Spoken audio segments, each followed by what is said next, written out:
I was 16 when my life collapsed because of a false accusation by a family friend and kicked out. But when I became rich and successful, my family plotted on my downfall. Camille, the woman I used to call Aunt, even though she wasn't related to us, accused me of stealing a few $100s from her purse. She'd been in my life forever. Holidays, school events, tutoring sessions. She used to call me her second son. So when she pointed at me with shaking hands and tears pouring down her face, I thought she was joking, but she wasn't. And my parents believed her instantly. I told them I didn't steal anything. I told them I'd barely been near her purse. I begged them to consider how absurd it was. But they didn't question her for a second. They didn't ask for proof. They didn't even look through the house. My mother shoved a backpack into my hands and told me she couldn't have a thief under her roof.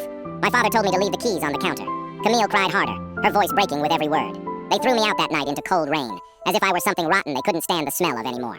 As I walked away from the house, soaked through, trembling, I decided I would never depend on anyone again, and I would never forgive them. The years that followed were brutal. I slept wherever I could, friends' basements, couches, sometimes outside. I worked any job I could get, washing dishes, stocking shelves, bussing tables. I did homework under diner lights after midnight, and every time I wanted to quit, I remembered the look on my parents' faces when they told me to get out. That memory hardened into fuel. It pushed me through college on a scholarship, pushed me through getting a degree in computer engineering, pushed me through working at a startup where I practically lived under my desk. By the time I was 32, I built my own tech company, Hale Dynamics. Reporters called me self-made, a prodigy, the comeback kid. Click here to watch the full story.